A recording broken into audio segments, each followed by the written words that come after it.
저는 오늘 2019년부터 2023년까지 향후 5년간 사회보장 정책의 기본 방향과 중장기 목표, 핵심 과제를 제시하는 제2차 사회보장 기본계획을 설명드리고자 합니다.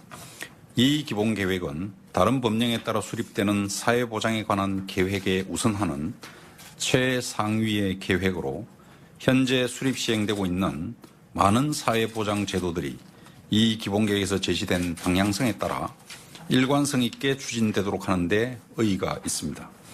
정부는 계획 수립을 위해 지난 한 해 동안 국민 인식조사를 통해 국민의 목소리를 듣고 전문가 연구를 실시하는 한편 사회보장위원회 민간위원과 관계부처가 참여하는 추진기획단을 구성하여 초안을 마련하였고 공청회를 통해 각계의 의견을 수렴하였습니다. 이렇게 마련된 제2차 사회보장 기본계획은 다음 두 가지 특징을 가지고 있습니다. 첫째, 모든 국민을 사각지대 없이 보호하는 포용적 사회보장 체계의 구축을 사회보장의 패러다임으로 명확히 제시하고 이를 위해 모든 국민의 기본생활 보장, 지역사회 통합 돌봄 체계 구축, 사회보장 제도 간 연계 및 조정 강화를 3대 추진 전략으로 설정하였습니다. 이러한 방향을 제시하게 된 이유는 다음과 같습니다.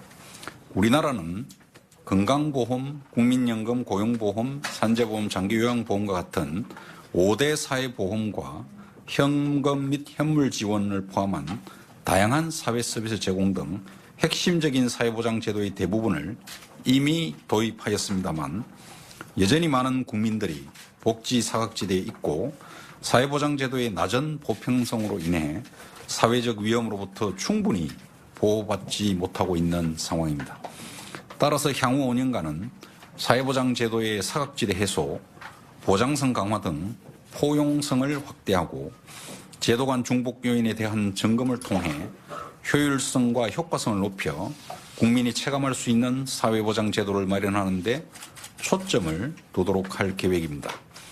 두 번째 특징으로 제1차 기본계획은 정책 영역별로 명확한 목표 제시 없이 200여 개의 세부 과제를 나열했던 반면 제2차 기본계획은 중장기 정책 목표와 분야별 성과 지표를 명확히 설정하고 이를 바탕으로 국민의 삶과 밀접한 4대 핵심 영역에 90개 중점 추진 과제를 선정하였습니다.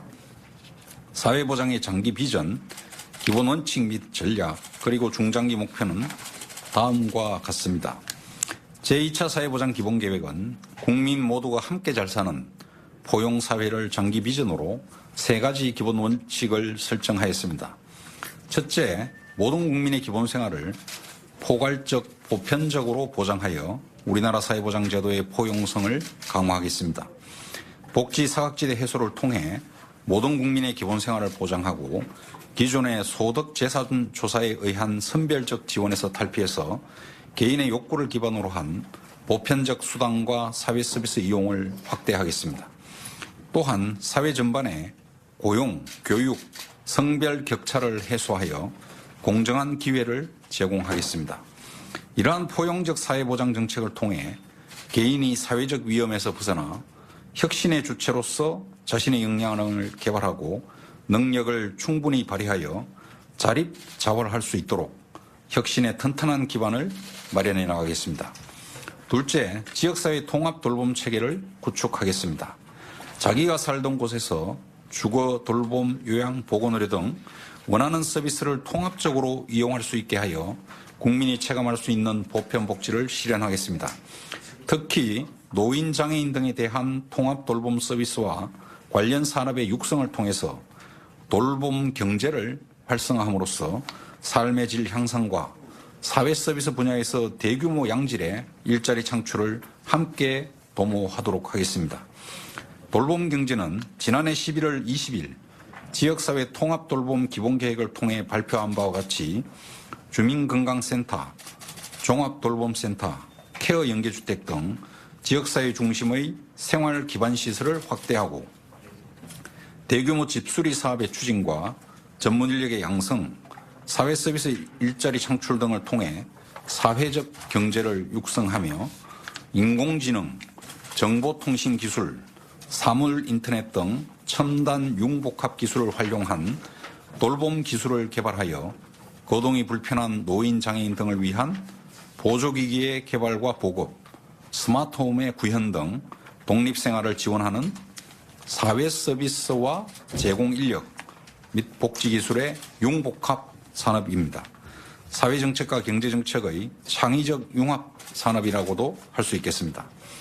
참고로 국제노동조합연맹에 의하면 세계 13개국에서 GDP의 2%를 돌봄 경제에 투입하면 총 6천만 개의 일자리 창출이 가능하다고 하였습니다.